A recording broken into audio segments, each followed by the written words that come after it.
Well, welcome back to Spencer FYI, and we're going to talk about the Fields and Gardens Department at the Clay County Fair for 2021. So I have a couple of the superintendents along with me today. Welcome. Thanks for coming in. You're welcome. Jerry, let's start with, you've been working in this department for a number of years. Yes. So tell me a little bit about maybe a little bit of your history there with the department. My history. I started in the department, what we called the Ag Department, years ago, when we were up above in the old industrial building. And I started just helping, and the big thing that I remember, the hard thing, was we used to carry all the big pumpkins upstairs and then put them in front of each station or stall, and people like to go up there, come up, I should say, especially the kids, and they'd run around from one to the other to see which one was the heaviest. And then I just slowly, well, we had Wayne Peterson, he quit. And so then I moved up to assistant superintendent with Glenn Chenal, and then pretty soon Glenn stepped down as that, and I became the superintendent. And so that's kind of my history, and it's been about 23, 4 years that I've been involved in Fields and Gardens is what we call it now. So what about you, Mike? What's your history then with the department? Well, we discussed about 7 or 8 years. I've kind of agreed to help out.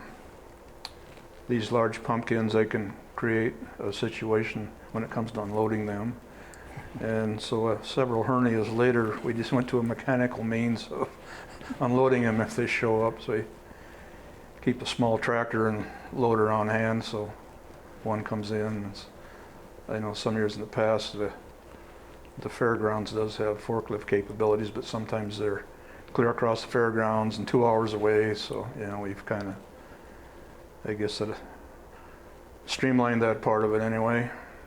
So Fields and Gardens kind of pretty much explains the department, but what kind of things can folks enter in? Almost everything they can grow in a garden. And of course, well, we mentioned the big pumpkins, and we have a class for watermelon and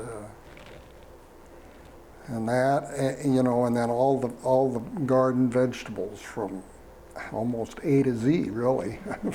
You know, we end with zucchini and squash, and of course the big pumpkins, and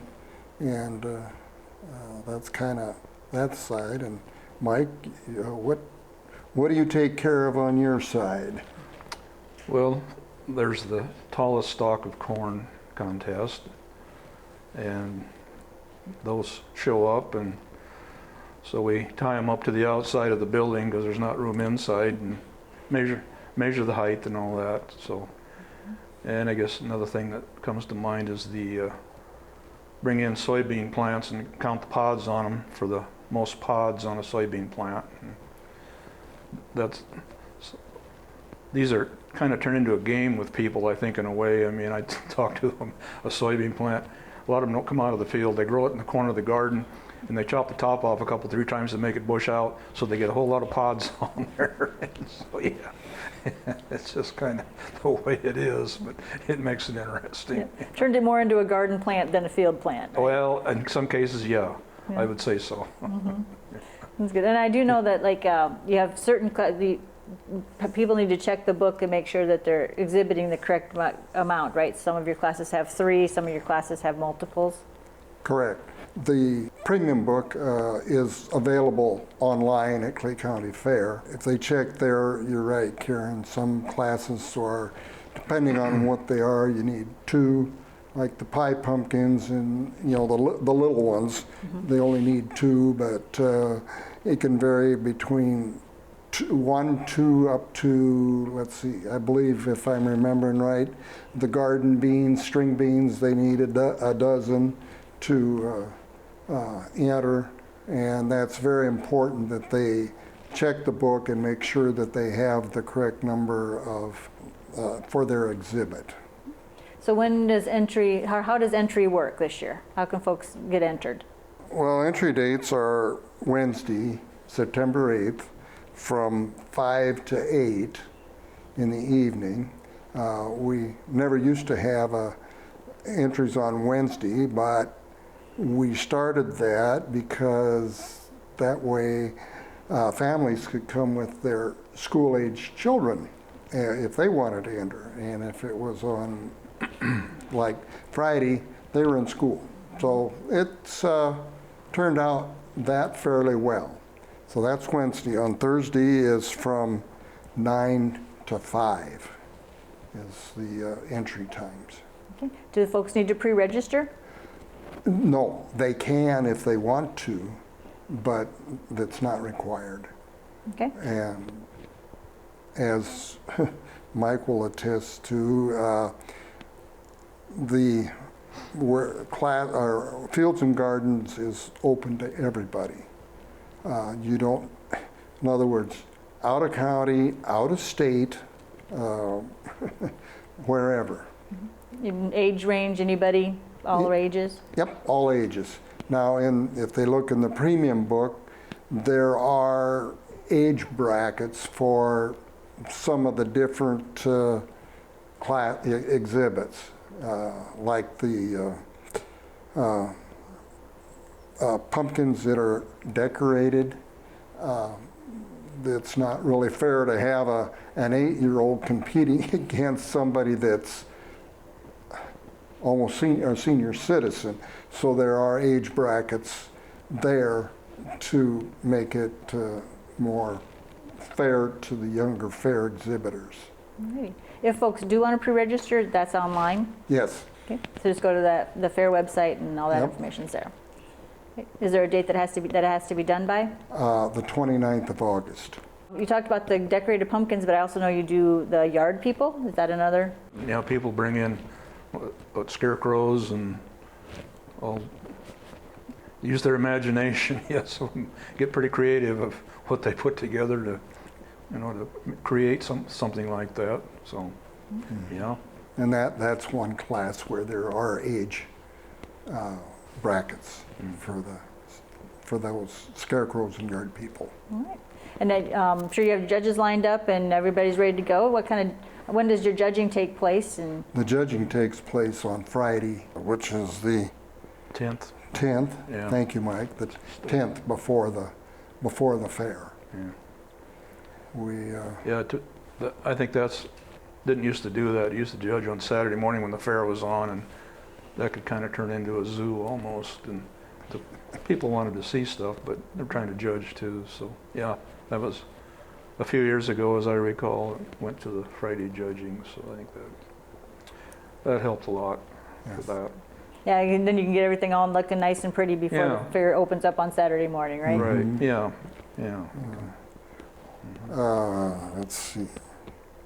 Well, I'm sure everybody hopefully will know, but we are located in the building that's just east of the Iowa Chop Shop.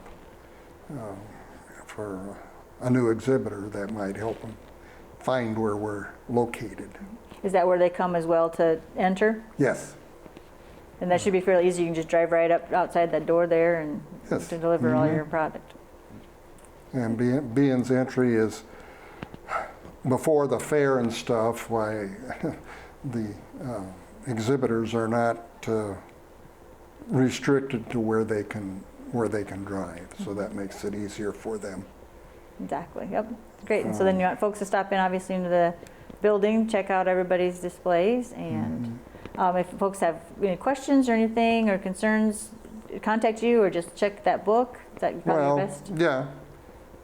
Call me. My number's in the book, or Mike, or our other superintendent is Doug Connard. He was out of town today and couldn't be with us.